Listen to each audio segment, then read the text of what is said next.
Hello, can you hear me, Uncle? Hút ได้ยินแล้วนะพี่มวด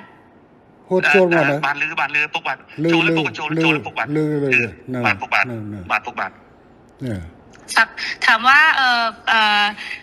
เป็นยังไงบ้างสุขภาพดีหรือเปล่า กวดขโมยซอมซัวพวกเมียทาไม่ได้สุขภาพละออดสุขภาพไม่ได้ ở đây đi nó đây sômอคุณในไอ้บนปกพ้อง สุขภาพแข็งแรงดีครับ โอเคค่ะบอกว่าวันนี้ได้คุยกับพี่มวดเรื่องชายแดนบอกว่าก็เข้าใจตรงกันว่าทั้งท่านฮุนเซนทั้งอิงก็อยากให้สองประเทศสงบสุขค่ะមិញគាត់បានទៅជែកជាមួយខ្ញុំបាទនៅសន្តាគារហើយបានឯកភាពគ្នាដោយអ្វីដែលពុកបានប្រាប់ថាចង់បានសន្តិភាពស្ថិរភាពប្រទេសទាំងពីរពុកបាទบอกว่าไม่อยากให้อังโคไปฟังคนที่เป็นฝั่งตรงข้ามกับเราเพราะว่าพอไปฟังฝั่งตรงข้ามอย่างพวกแม่ทัพภาค2เนี่ยค่ะเป็นคนของฝั่งตรงข้ามหมดเลยซึ่งพอไปฟังงั้นเสร็จก็ไม่อยากให้ท่านรู้สึกไม่ชอบใจหรือโกรธเพราะจริงๆแล้วไม่ใช่ความตั้งใจของเราเลยค่ะគាត់ថាសូមអនុញ្ញាតពីពុកថាពុកកុំឲ្យស្ដាប់សម្ដីមេតបភូមិភាគ2ហ្នឹងក៏វាជាអ្នកដែលប្រឆាំងជាមួយនឹងរដ្ឋាភិបាលថៃដែរវាជាសត្រូវដែរដល់ពុកស្ដាប់វាហើយអញ្ចឹងទៅអាចធ្វើឲ្យអារម្មណ៍ពុកខឹងបាទเพราะตอนนี้ทางนั้นน่ะเขาอยากจะดูเท่เขาก็จะพูดอะไรออกมาที่มันไม่เป็นประโยชน์ต่อประเทศชาติค่ะแต่ว่าจริงๆที่เราต้องการเนี่ยคือต้องการความสงบสุขให้เกิดขึ้นเหมือนตอนก่อนที่จะปะทะกันตรงชายแดนนะคะមេតបភូមិភាគហ្នឹងវានិយាយចង់ឲ្យលយខ្លួនវាចង់អានេះសាង rating មកវាហើយទៅធ្វើឲ្យប៉ះពាល់ដល់តំណែងប្រទេសទាំងពីរយ៉ាងធ្ងន់ធ្ងរពុកបាទដែលយើងប្រទេសទាំងពីរគឺចង់បានស្ថិរភាពនិងសន្តិភាពដូចអ្វីមុនព្រឹត្តិការណ៍កើតឡើងពុកបាទบอกว่าให้ท่านฮุนเซนเห็นใจหลานหน่อยเพราะว่าตอนนี้คนในประเทศไทยเขาไล่เราไปเป็นนายกที่เขมรหมดแล้วគាត់ថាគាត់សូមអនុញ្ញាតពុកថាអាណិតក្មួយផងឥឡូវនេះថៃប្រជាជនថៃភាគច្រើនបានដេញហើយដេញក្មួយថាទៅនៅស្រុកខ្មែរទៅព្រោះជានាយករដ្ឋមន្ត្រីខ្មែរពុកបាទ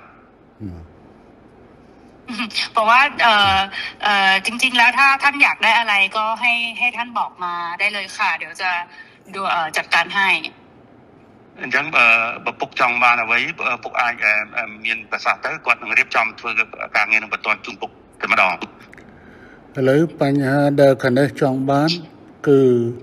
ធ្វើម៉េចឲ្យនៅច្រកព្រំដែនទាំងអស់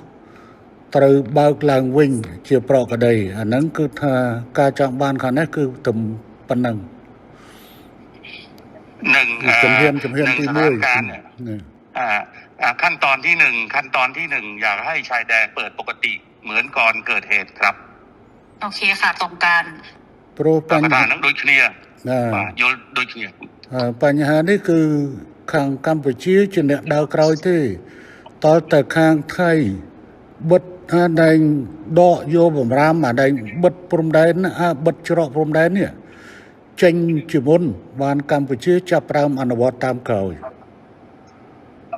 จริงๆเหตุการณ์เรื่องปิดชายแดนเนี่ยฝ่ายไทยเป็นคนเริ่มก่อนฉะนั้นถ้าฝ่ายไทยเนี่ยถอนคำสั่งกัมพูชาก็ตามเลยเปิดปกติហើយរឿងនេះគឺកម្ពុជាមិនអាចធ្វើឲ្យមុនបានទេដោយសារកម្ពុជាបានខកចិត្តម្ដងហើយដោយសារកែសម្រួលកម្លាំងនៅមុំ3ប៉ុន្តែហើយថាឲ្យមានប្រក្រតីនៅតាមព្រំដែនប៉ុន្តែទីចុងបំផុតបែរជាខាងយោធាថៃនៅតែផ្កើននៅបន្តស្ថានភាពបិទទល់ដែនបិទច្រកដដែលเพราะว่าเราก็มีความผิดหวังเรื่องนึงแล้วที่การมีปัญหากันที่ช่องบกเราก็พยายามตามที่ฝ่ายไทยต้องการแล้วก็การต้องการนี่เราก็บอกว่าโอเคนั้นเราก็ทำตามนะแต่ว่าขอให้สถานการณ์เข้าภาวะปกติแต่ว่าเราถอยแล้วเราถอนแล้วเราปรับกำลังแล้วแต่ฝั่งไทยยังเอาเรื่องด่านเนี่ยมากดดันอีกឥឡូវនេះគឺខាងកម្ពុជាគឺស្នើចេះឲ្យថៃបើកច្រកទាំងអស់ឲ្យបានមុនហើយបន្តទៅកម្ពុជាយូរបំផុត5ម៉ោងគឺកម្ពុជាអាចដកបទបញ្ជាទាំងឡាយដែលហាមឃាត់ការដឹកទំនិញផ្លែឈើបន្លែ ចូលកម្ពុជាគឺថានឹងដកបទបញ្ជានឹងចេញ ฉะนั้นท่านสมเด็จอยากให้ท่านนายกช่วยให้ฝั่งไทยเนี่ยถอนเรื่องการปิดด่านถ้าถอนปุ๊บฝ่ายกัมพูชาจะถอนเรื่องการห้าม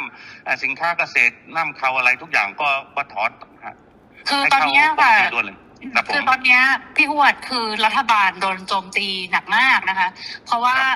พอตอนที่ท่านสมเด็จออกมาพูดกับท่านฮุนมาเนตอะที่บอกว่าจะตัดน้ำตัดไฟอะไรอย่างเงี้ยค่ะคืออันนั้นต้องขอโทษด้วยเพราะจริงๆอะต่างประเทศอะเขาแค่รายงานขั้นตอนว่าถ้าเกิดเหตุการณ์ต่อไปประเทศไทยจะทำยังไงคือเหมือนอธิบายขั้นตอนให้ฟังไม่ได้บอกว่าจะทำแต่ตอนนี้เหมือนกับเรื่องตัดหนังตัดละครคือทำทุกอย่างหมดแล้วเนี่ยจริงๆน่าจะให้มันโอเคทั้งสองฝ่ายค่ะเหมือนเราต้องพูดพร้อมกันว่าเราตกลงร่วมกันแล้วรัฐบาลคุยร่วมกันแล้วว่าจะเปิดทุกอย่างให้กลับมาเป็นปกติได้เหมือนว่าจะเอาเป็นอิงกับคุณมาเน็ตก็ได้หรือยังไงก็ได้เนี่ยเหมือนกับว่าเราได้คุยร่วมกัน แล้วก็ทั้งสองฝ่ายเนี่ยอยากให้กลับมาเป็นเหตุการณ์ปกติแบบนี้ค่ะมันก็จะโพสใช่ไหมนายกอิงอยากให้โพสใช่ไหมให้นายกโพสว่าผู้นำสอนคุยกันแล้วอยากให้ใช่จะพูดจะยังไงก็ได้แล้วให้ท่านคุณจะแนะนำก็ได้ค่ะแต่ว่าเหมือนกับว่ามันต้องเป็นการตกลงร่วมกันนะพี่ฮวดเพราะว่าตอนนี้อิงกำลังโดนหนักมากเลยค่ะก็ถ้าอะไรนั่งสถานการณ์ไทยนั่นคือไฟกลางประเทศให้ขนมจำนวนมวยก็สมัครไปโตปีปกได้แต่เนี่ยน้องเปียกสงครามบอตี้เนี่ยยืนกัดเพลิงกัดอินเทอร์เน็ตเนาะนั่งคือทางอยู่ที่กี่มีนักแต่แบบไฮการ์ดเชียร์นอเบียนปัญหาจำนวนมวยจำนวนปีจำนวนใบดังนั้นดังยัยถ้าเธอปากว่านั่นคือกวาดสมตัวพ่อหรือน้องออดเมียนในขนมกำนัดแต่เธอเบียบนังเตะปัญหาเลยที่กวาดถักกวาดสมบอกปกฐานนัดกวาดพ่อเลยนั่งน้องประเทศคือไฟกวาดเหมือนเต้นกวาดจังเอาปกหรือก็ปกนายนอมสำนักจะไปได้โดยจะกอดฐานแล้วเมนลองตัวปีบ้านนี่ยัยเนี่ยหายจากจังเอาเธอสมรู้สพิบก้าเอาบ้านมุ่นแต่มีปฏิการเนาะเอาปลอกระไดหลังไว้หน่อยไปได้ซอกปฏิจงปีปกบาทปันแต่ข้างในจังบ้านนะจงปันแต่ข้างนอกอัดผมทื่อข้างนอกเนี่ยข้างในมันเหมือนเนี่ยบัดตัวแดนที่ข้างไทยเนี่ยบัดตัวแดนเหตุไอ้บ้านข้างนอกมันเปิดบ้าให้อดจำใบทรงชมที่นั่งการนาตการนสมรู้คือข้างนายกรัฐมนตรีคนมันนั้นคือนั่งสมรู้ตามเขาบาทถูกบาทจริงๆเนี่ยท่านเนี่ยเป็นคนที่อยากได้เรื่องเสถียรภาพมากท่านนายกแต่ว่าทหารนี่มันมาปิดด่านก่อนอะไรก่อนนะมันเริ่มต้นก่อนกดดันก่อนฉะนั้นต้องคุยกับทหารพร้อมไหมในการเปิดด่านพร้อมค่ะทั้งนี้ตามหมดทั้งนี้ตามทั้งนี้ตามหมดฮะทั้งนี้ตามหมดเลยท่านคือเราเปิดให้ได้อยู่แล้วพี่พงศ์แต่มันต้องเป็นการบอกว่าเราตกลงร่วมกันว่าเราเปิดไงพี่เพราะถ้าไม่อย่างนั้นพออิงพออิงยอมหมดไงอิงก็คือจะโดนเพราะว่าคือเพราะตอนนี้มันเลยมาถึงเรื่องก่อนด่าแล้วว่าค่ะปัตสมปุงมวยจ้ะแต่ซาแต่เบิดซาการในแต่ไทยเปิดไอ้เจ้าอดเบียนทางการแต่จริงเนี้ยในทางสังคมไทยนั่งเวียกันเอาไว้ในทางใส่กระโปรงเข้ามาโดยไปกับพีจีก็ไงก็จังทำยันถ่าหรือเมย์นั่งจับเราอยู่ที่หายยิงหายเปิดให้คงนู้นได้ปุกเปย์เด็กจำนำมือรำแต่การพีจีภาษาปุกไอ้เบียบมวยอิงกดทางกดจองตัวดำที่หาแต่เจหาจึงกุกแต่เจติดเต๋อหายปลอกกระไดไปดอยไปแต่ดำพุ่มท้ำติดจริงครับเตอขาในอดจอจ่าเตอขาโน่เนี่ยประเดิมขาโน่เนี่ยประกาศไปนะฮะหายมาเอาจังเลิกจังมุกเลิกมดคลุนให้ดำใบเอาแต่ละเอาขาในอดบานด้วยอดจอจ่าด้วยเรื่องนึงคือขาโน่ตรึกคือมันตำรองคือขาในอดจอจ่าดิปันขาในสัญญาท่าขาโน่อ่านวัดดอกวัดบัญชีขนมกาบัดตัวแดนให้คือขาในอย่างยู่ประมาณกลอยขยมถึงนี่กัดกวาลขยมกวาดเจ้านะบาททุกบาทอย่างนี้นายกท่านนายกเองว่าท่านเนี่ยไม่อยากมีว่าการเจรจาเรื่องปิดด่านเพราะว่าไอ้ปิดด่านว่าทหารมันเริ่มก่อนทางที่มาหลอกเราให้เรานะปรับกำลังแล้วบอกว่าสถานการณ์ต้องเข้าปกติพวกตอนที่ปรับกำลังในช่องบกเนี่ยคุยกันเรียบร้อยบอกว่าถ้าปรับตรงนี้เสร็จเรียบร้อยนะทุกอย่างต้องจบทหารครับจบครับแต่ไม่จบเนี่ยปิดด่านก่อน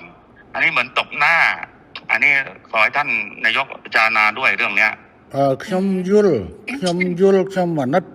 ปัญหาขยมมันอาจยกพอประโยชน์เชียร์บอกขยมต้องดูจมูกนังการอบอ่านเคลียร์บานที่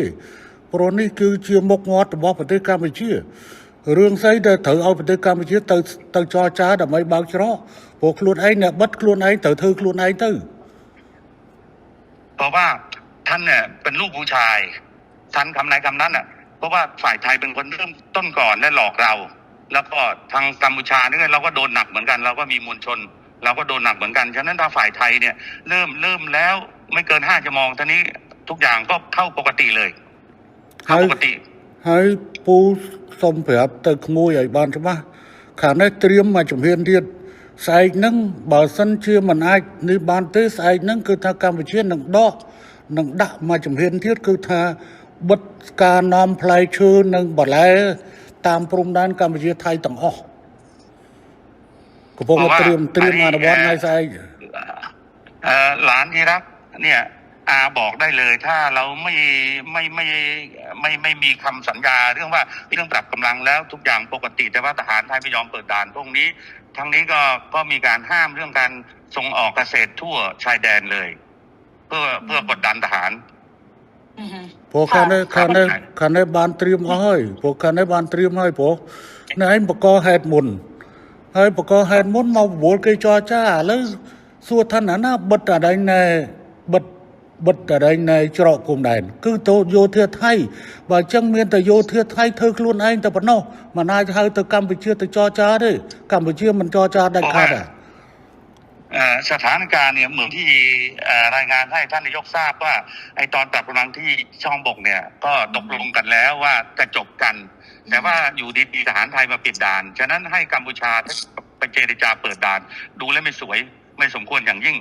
ต้องทหารไทยเริ่มก่อนถ้าเริ่มแล้วตรงนี้ก็ตามหลังไม่เกิน5 ชั่วโมงทุกอย่างปกติท่านลูกผู้ชายท่านจะเป็นลูกก็เดี๋ยวจะลองคุยกับทางกลาโหมดูค่ะแต่ว่าจริงๆแล้วเนี่ยตอนที่คุยพี่วดลองพูดด้วยละกันว่าจริงๆแล้วถ้าท่านฮุนเซนอยากได้อะไรให้บอกจะได้คุยกันได้ตกลงกันได้ค่ะเพราะว่าบางทีที่ท่านโพสต์ Facebook ออกมาคืออิงตอนนี้ก็คือ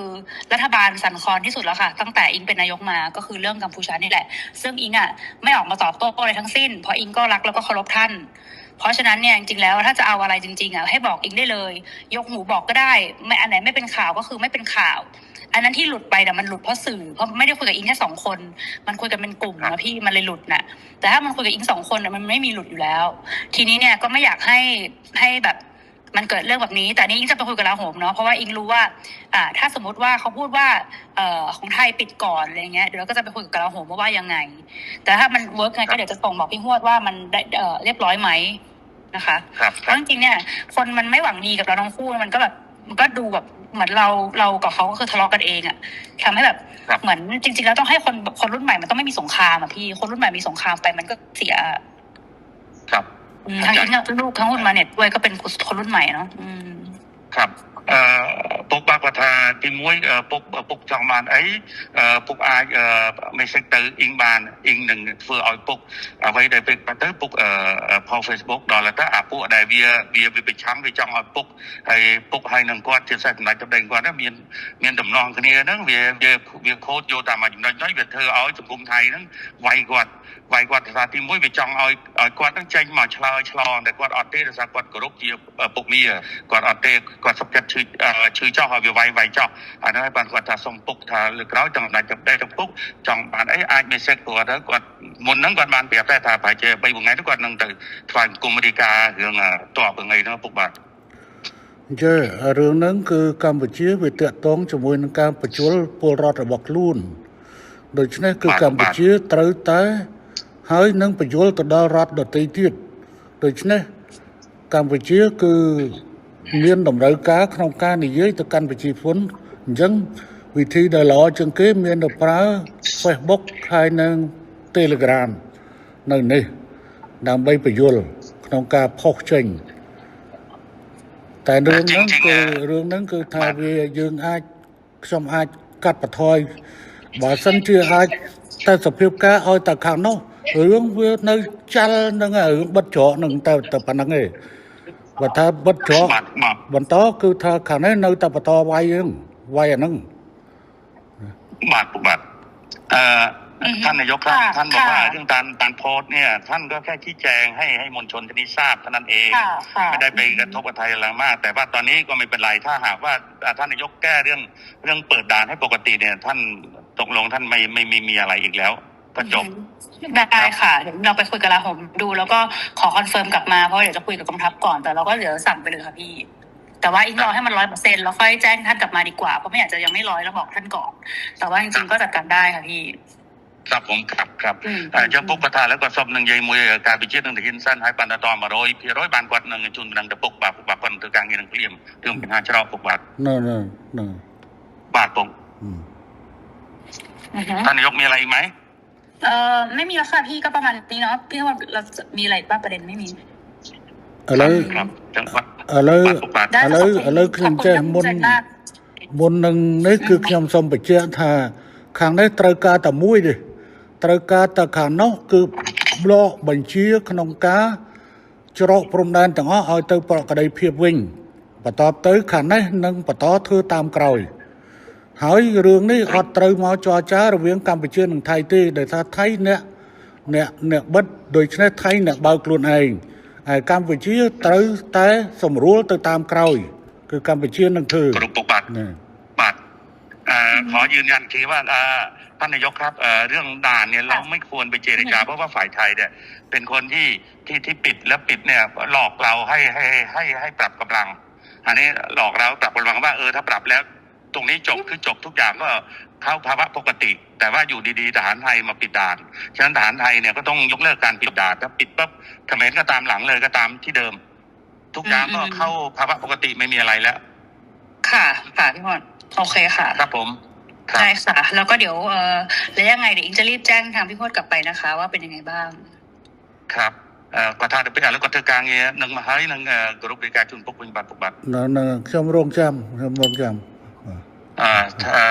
ท่านสำเร็จรอท่านนายกแล้วแต่ท่าน ได้ค่ะ เรียบร้อยเมื่อไหร่ครับ ได้ขอบคุณมากค่ะ ขอบคุณท่านสมเด็จด้วยค่ะ ครับผม ค่ะค่ะสวัสดีค่ะ กรุ๊ปขอบคุณ